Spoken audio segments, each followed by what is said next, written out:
Okay, Haruka really bringing the fan service this episode yet again with the booty shot here. Hold on, I have to move the camera. I didn't want to block you guys.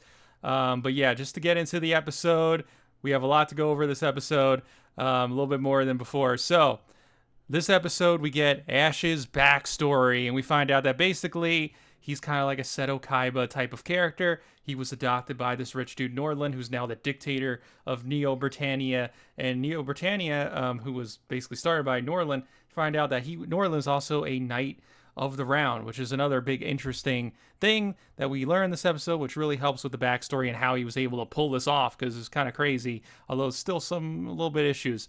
But yeah, to get into the episode, we start off with the creepy what's his face dude, who's the Walter guy, who's confronts Sakia's body double in the bathroom and like basically almost like sexually assaults her.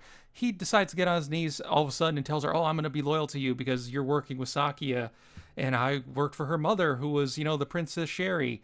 And Princess Sherry, if you don't know, she was the daughter of Charles Britannia, the Emperor in the original series.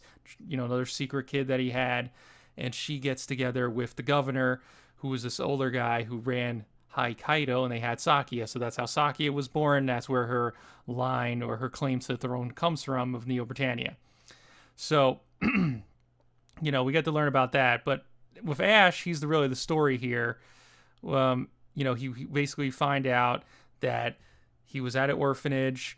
He gets adopted by Norland, trained to be a killer, but his brother is kind of weak, so kind of like a Mokuba situation.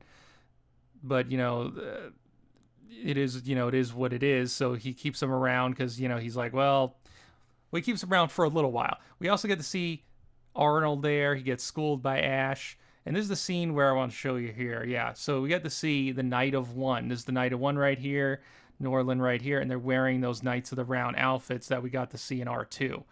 So that tells us that Norland was a knight of the round, and basically he didn't want to go along with the New World because he's an evil, selfish bastard, and he decided to coup the royals in Hokkaido and basically have Ash assassinate the people that wouldn't go along with the coup to set up this Neo Britannia.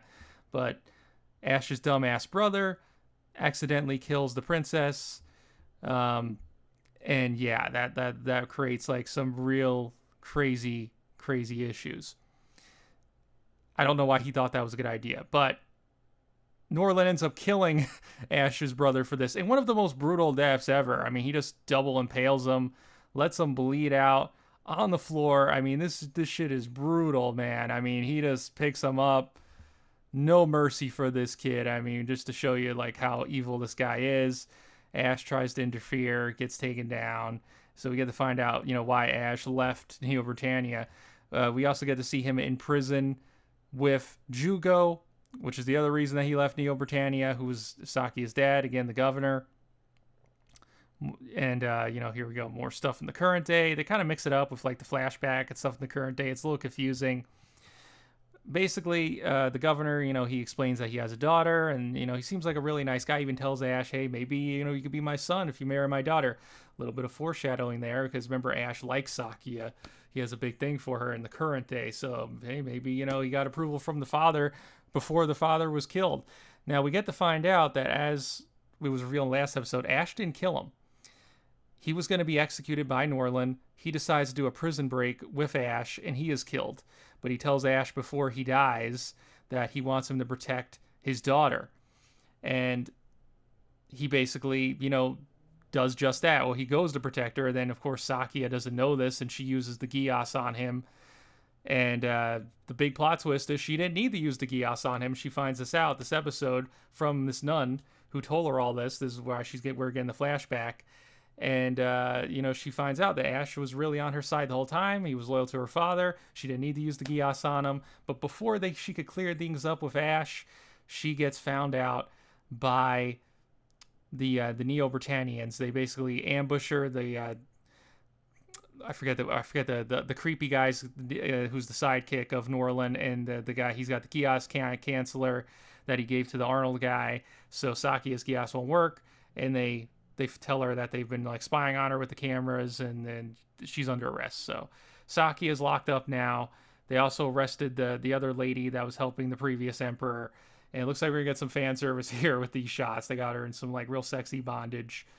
So more fan service, and Ash is now gonna have to fulfill his promise to go save her, like the promise he made to her father. So yeah, it was a lot honestly packed into this episode. I'm trying to go over it as fast as I can, but really this should have been dragged out multiple episodes. I think we really need 20 episodes for this. Just the episodes we're getting, it's not enough. Like, this is just too much.